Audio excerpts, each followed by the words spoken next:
नमस्कार साथियों, और आप सभी का लिटरेचर लवर्स में बहुत बहुत स्वागत। और मैं हूं एकेएस राजवीर, और आज के इस छोटे से सेशन में मैं आपके साथ डिस्कस करने वाला हूं DSSB पीजीटी का नया सिलेबस, जो इंडिकेटिव सिलेबस आया है। नया सिलेबस मेल और फीमेल दोनों एग्जाम्स के लिए जिसे बेसिकली प्रेस्क्राइब्ड किया गया है, उसी को मैं डिस्कस करने वाला हूं। तो साथियों, जो सिलेबस है तो आप DSSB की ऑफिशियल वेबसाइट dssb.delhi.gov.in से ले सकते हैं, या फिर आप हमारे टेलीग्राम से डायरेक्टली इसे ले सकते हैं।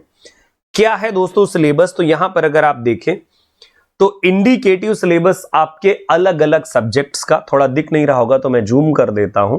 तो जो इंडिकेटिव सिलेबस है वो अलग अलग सब्जेक्ट्स का आ चुका है, जैसे history, PGT history, PGT Hindi, PGT English male and PGT English female. तो ये बेसिकली जो गाइस डिपार्टमेंट ऑफ एजुकेशन है, DOE, तो उनका सिलेबस, और NDMC यानी जो दोनों जगह पर ये सिलेबस होने वाला, क्योंकि दो तरह की वैकेंसियां होती हैं, तो उनमें ये सिलेबस होने वाला है। आइए मैं इस सिलेबस को कंप्लीटली दिखाता हूं और आपको समझाने की कोशिश करता हूं क्या चीजें पढ़नी है, कैसे पढ़ना होगा, कौन सा कोर्स आपके लिए हेल्पफुल होगा, वो सारी चीजें। तो आप देख सकते हैं गाइज, ये है पीजीटी वाला सिलेबस, पीजीटी इंग्लिश वाला सिलेबस। क्या क्या है इसमें, तो आइए देख लेते हैं वन बाय वन। देखिए, सबसे पहले अगर आप ऊपर वाले पॉइंट को देखें तो इसमें आपको मिलने वाला है रीडिंग कंप्रहेंशन, जिसे हम लोग RC कहते हैं। अब रीडिंग कंप्रहेंशन में आपको एक पैसेज दे दिया जाता है, आपको रीड करना है, और बेस्ड ऑन पैसेज आपको आंसर करने होते हैं। इसके बाद दोस्तों राइटिंग एबिलिटी वाला पार्ट आता है, जिसमें आपको लेटर राइटिंग, एसे राइटिंग, ज्यादातर लेटर राइटिंग ही सबसे ज्यादा पॉपुलर है।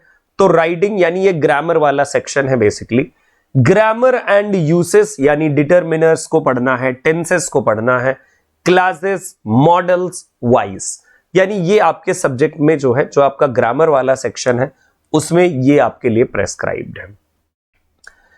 इतना दोस्तों बेसिकली ये जो अपर वाला सेक्शन है, इसे आप ग्रामर से रिलेटेड कह सकते हैं, क्योंकि राइटिंग एबिलिटी और रीडिंग कंप्रहेंशन और साथ में ग्रामर एंड यूसेस, ये सारा पार्ट जो है आपका उसी सेक्शन में देखा जाता है। तो इतना जो 3 पॉइंट है ऊपर के, तो आप उसे ग्रामर के सेक्शन में ला सकते हैं। इसके बाद आता है दोस्तों लिटरेचर वाला पार्ट। अब लिटरेचर में क्या क्या दिया गया है, क्या क्या प्रेस्क्राइब्ड है, थोड़ा मैं और जूम कर दूं ताकि आपको बिल्कुल क्लियरली विजिबल हो, कोई इशू ना हो। तो देखिए, हम पॉइंट नंबर 4 पर देखेंगे, study of poetry and medieval poet Chaucer, Geoffrey Chaucer, क्योंकि मिडीवल टाइम पीरियड है। हिस्ट्री ऑफ इंग्लिश लिटरेचर आपने मेरा वीडियो देखा ही होगा, तो हिस्ट्री ऑफ इंग्लिश लिटरेचर में मैंने पूरा का पूरा कवरअप करा था ये। तो ये जो मिडीवल पीरियड के ज्योफ्री चासर को पढ़ना है, और ज्योफ्री चासर इनके life and works, important works पढ़ेंगे, जैसे कैंटरबरी टेल्स है, या फिर आप कह दीजिए कि जैसे कैंटरबरी टेल्स है, रोमांस ऑफ द रोज है, और ऐसे ही वर्क हैं गाइस। तो उन सारे वर्क्स को पढ़ना है।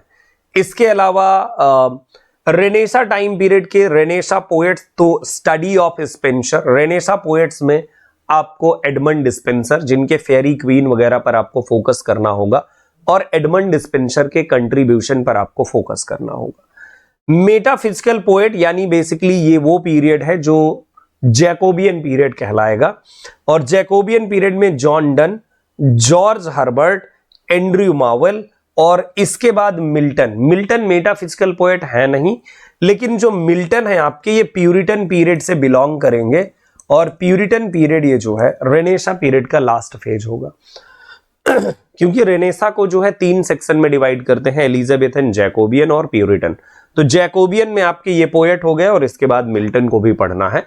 इनके लाइफ एंड वर्क्स मतलब जो भी इंपॉर्टेंट कंट्रीब्यूशन है। देखो, एक राइटर में ये जरूरी नहीं है कि मतलब उसमें सब इंपॉर्टेंट हो, और ये भी जरूरी नहीं है कि कुछ भी इंपॉर्टेंट ना हो। तो चाहे थोड़ा सा ही हो, कुछ ना कुछ सेक्शन, कुछ ना कुछ पॉइंट जरूर इंपॉर्टेंट होते हैं। तो उनकी जो पोएम्स हैं, जो शॉर्ट स्टोरी हो, या जो वर्क्स हो, या जो भी प्लेज लिखे हो, नॉवल लिखे हो, उस राइटर के हमें पढ़ने होते हैं। नियो क्लासिकल पोएट्स में आपको पढ़ना है ड्राइडन और पोप, यानी देखो हिस्ट्री ऑफ इंग्लिश लिटरेचर के साथ आपको इन राइटर्स को पढ़ना है। रोमांटिक पोएट्स में आपको शैली और कीट्स पढ़ना है, जैसे नियो क्लासिकल में ड्राइडन और पोप पढ़ेंगे। ड्राइडन रेस्टोरेशन के हो गए और पोप आपके अगस्टन पीरियड के हो गए, ठीक है। इसके बाद रोमांटिक पीरियड में आप शैली और कीट्स पढ़ेंगे, तो पीबी शैली और जॉन कीट्स। यहां पर अगर आप एक चीज नोटिस करें तो आपको रोमांटिक पोएट्स में वर्ड्सवर्थ का नाम यहां पर मेंशन नहीं किया गया कि विलियम वर्ड्सवर्थ को पढ़ना है या सैमुअल टेलर कॉलरिज को। शैली को और जॉन कीट्स पर फोकस होगा। वैसे रोमांटिक पोएट्स में अगर आप विलियम वर्ड्सवर्थ को नहीं पढ़ते तो थोड़ा अधूरा रह जाता है पार्ट, लेकिन जब रोमांटिक पीरियड का बैकग्राउंड पढ़ा जाता है तो वहां पर थोड़ा बहुत तो कवर अप हो ही जाता है। इसके बाद मॉडर्निस्ट पोएट्स। मॉडर्निस्ट पोएट्स में किसे पढ़ना है, ये जो है आपके सिलेबस में प्रेस्क्राइब, मतलब बिल्कुल अच्छे से डिफाइंड नहीं है, सिर्फ दे दिया है कि मॉडर्निस्ट पोएट्स पढ़िए। तो आप जैसे मॉडर्निस्ट पोएट हैं तो वॉर पोएट्स को पढ़ लीजिए, टी.एस. एलियट को पढ़ लीजिए, W.H. ऑर्डन को पढ़ लीजिए, है ना। तो ऐसे ही पोएट्स को, यानी जो मॉडर्न टाइम पीरियड के पोएट्स हैं उनको आपको पढ़ लेना है, यानी उन पर फोकस करना है। अगर आप इस पर ये कहें कि सर हमारे लिए एप्रोप्रिएट क्या हो सकता है, कौन सा कोर्स हो सकता है जिसे हम पढ़ें और हमारी ये प्रिपरेशन भी हो जाए, तो देखो जब ऐसा सिलेबस थोड़ा सा वास्ट हो और वहां पर सिलेबस काफी बड़ा हो और मतलब क्लैरिटी ना हो कि किस किस टॉपिक को पढ़ना है, वहां यूजीसी नेट का सिलेबस काम करता है। लेकिन अगर आप सिलेक्टेड पढ़ना चाहते हैं तो भी कोई इशू नहीं है, सिलेक्टेड भी आप पढ़ सकते हैं। ब्रिटिश ड्रामा में देखें तो डॉक्टर फॉस्टस यानी क्रिस्टोफर मार्लोव का वर्क पढ़ना है हमें, हैमलेट शेक्सपियर के वर्क, पिग्मेलियन जीवी सा के वर्क को पढ़ना है, और मर्डर इन द कैथीड्रल जो है ये हमें टी.एस. एलियट के वर्क को पढ़ना है। यानी यहां पर अगर आप नोटिस करें तो 4 ड्रामाज आपके लिए प्रेस्क्राइब्ड करे गए हैं, चारों ड्रामाज की, चारों ड्रामा की स्टडी करनी है। ब्रिटिश नॉवल, तो ब्रिटिश नॉवल में देखें अगर तो प्राइड एंड प्रेजुडिस है, इसके अलावा ग्रेट एक्सपेक्टेशन है, हार्ट ऑफ डार्कनेस है, और इसके अलावा अ पैसेज टू इंडिया है ना। Pride and prejudice, great expectation, heart of darkness, a passage to India. तो 4 नॉवेल भी आपके लिए प्रेस्क्राइब्ड करे गए हैं। यस, 4 नॉवेल भी आपके लिए प्रेस्क्राइब्ड हैं, तो 4 नॉवेल हो गए इधर। इसके बाद एस्पेक्ट्स ऑफ इंग्लिश लैंग्वेज, ये थोड़ा लिंग्विस्टिक वाला पार्ट है जिसमें आपको फोनेटिक्स, फोनोलॉजी, है ना, English syntax, language in use, stylistics, तो ये सारा कुछ आपको पढ़ना है एस्पेक्ट्स ऑफ लैंग्वेज में। इसके बाद का जो पॉइंट है literary theory and criticism. Literary theory and criticism, अब इसमें लिटरेरी थियरी और क्रिटिसिज्म में कंटेम्परेरी लिटरेरी थियरीज और साथ में आपको जो क्लासिकल क्रिटिसिज्म है या जो क्रिटिसिज्म का पार्ट है वो दोनों आपको पढ़ना है। और ये जो दोनों पार्ट हैं ये यूजीसी के सिलेबस में बढ़िया से पढ़ाए जाते हैं। यूजीसी वाले सिलेबस में जो नेट सेट का सिलेबस होता है उस सिलेबस में बहुत बढ़िया तरीके से पढ़ाया जाता है। अब इसके बाद अमेरिकन लिटरेचर, अब देखो लिटरेचर अमेरिकन, उसमें भी प्रोमिनेंट जो भी पोएट, नॉवलिस्ट, प्ले राइट्स जो भी हैं उनको आपको पढ़ना होगा अमेरिकन में। इंडियन राइटिंग में भी आपको ऐसे ही प्रोमिनेंट, चाहे वो नॉवलिस्ट हो, ड्रामेटिस्ट हो, पोएट हो, तो वो सारे आपको इंडियन राइटिंग में। न्यू लिटरेचर इन इंग्लिश, और न्यू लिटरेचर क्या है, तो न्यू लिटरेचर में जो भी सिलेक्टेड राइटर हो, और ऑस्ट्रेलियन लिटरेचर स्पेशली तो ऑस्ट्रेलियन लिटरेचर के सिलेक्टेड राइटर्स। तो आपका कुल मिलाकर के 17 पॉइंट्स में जो ये डिवाइडेड सिलेबस है, तो 17 पॉइंट्स में डिवाइडेड सिलेबस आपका यही बताता है ना। और इसके अलावा 17 के बाद ये तो आपका इंग्लिश का प्रॉपर सिलेबस हो गया जिसमें ग्रामर, लिटरेचर और लिंग्विस्टिक का पार्ट आपको देखने को मिला। इसके बाद दूसरा पेज भी है हमारे पास, तो दूसरे पेज में topics of syllabus, teaching education and methodology. तो यहां पर बेसिकली जो है टीचिंग के मतलब बेसिकली जो भी टीचिंग एस्पेक्ट्स हैं उस पर बेस्ड भी सिलेबस आपके लिए प्रेस्क्राइब्ड किया गया है। जैसे लर्निंग एंड टीचिंग क्या है, लैंग्वेज अक्रॉस द करिकुलम, इस टॉपिक को पढ़ना है। यानी जिन लोगों ने बीएड करा होगा, भाई देखो जो भी DSSB PGT के लिए अप्लाई करेगा तो उसके पास बीएड तो होगा ही। बीएड में ये सारे टॉपिक आपको पढ़ाए जाते हैं, चाहे लर्निंग एंड टीचिंग क्या है, लैंग्वेज अक्रॉस करिकुलम, है ना, understanding discipline and subject, gender, school and society, pedagogy of school subject, knowledge and curriculum, assessment for learning, creating an inclusive school, childhood and growing up, drama and art in education, ये सारा कुछ आपको जो है पढ़ाया जाता है कहां पर, बीएड वाले में।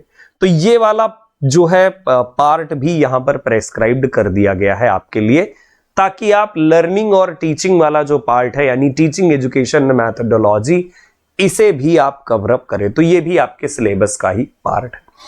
पहले भी इस पर बेस्ड क्वेश्चंस आते रहे हैं और आगे भी आते रहेंगे। तो बेसिकली ये जो पूरा का पूरा कंप्लीट पार्ट है, इस कंप्लीट सेक्शन को आपको पढ़ना होता है। और इंग्लिश वाला जो इधर पार्ट है, ग्रामर और लिटरेचर वाला पार्ट, तो ये वाला ग्रामर और लिटरेचर वाला पार्ट भी आपका काफी वाइड हो गया है। एटलीस्ट आपके पास एक ओवरव्यू है, एक इंडिकेटिव सिलेबस है कि हाँ ये सिलेबस है हमारे एग्जाम का, इसे हमको पढ़ना है। दोस्तों बाकी और भी, जैसे अगर आप प्रिपरेशन कर रहे हैं DSSB PGT की, तो हमारे लिटरेचर लवर्स ऐप को जरूर विजिट कीजिएगा। वहां पर आपको काफी कुछ हेल्पफुल मिल जाएगा, जैसे कि इसका ऑनलाइन कोर्स जो है, ऑनलाइन क्लासेस मिल जाएंगी। साथ में मतलब हम टॉपिक बेस्ड आपको पढ़ाते हैं, क्योंकि अभी तक जो DSSB TGT PGT का सिलेबस था वो सेम रहा है, अब ये थोड़ा अलग हो गया है। बाकी आगे जो अभी एग्जाम होने वाला है रिसेंट में, उसके लिए तो वो सिलेबस सेम रहेगा जो मतलब पहले से TGT वाले में दे दिया गया है।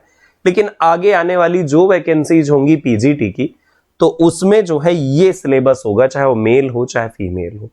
तो बस ये आपके लिए मतलब DSSB की तरफ से आपके लिए इंफॉर्मेशन है कि इस सिलेबस पर बेस्ड अब आपको अपनी प्रिपरेशन करनी है। और जो लोग UGC वगैरह के लिए तैयारी करते हैं, उनको इसमें परेशान होने की बिल्कुल जरूरत नहीं है, क्योंकि उनको जो है वैसे ही उनके सिलेबस में ही इस वाले पार्ट का मतलब इस वाला पार्ट जो है ये कवर हो जाना है। तो बस ऐसे ही अपनी तैयारी करते रहिए। बाकी और कोई अगर जानकारी लेनी हो, हमारे नंबर दिए हुए हैं, इन नंबर्स पर जो टाइमिंग नीचे मेंशन करी गई है, सो सुबह 10 बजे से शाम के 5 बजे के बीच में आप कांटेक्ट कर सकते हैं, मैसेज कर सकते हैं। और हमारे कोर्सेज के लिए आप लिटरेचर लवर्स ऐप को डाउनलोड कर लीजिए। डाउनलोड करने के बाद वहां पर आप अपना कोर्स देख सकते हैं और हमारे कोर्स के साथ जुड़ सकते हैं। So thank you so much. आप अपना ख्याल रखें। जय हिंद, जय भारत।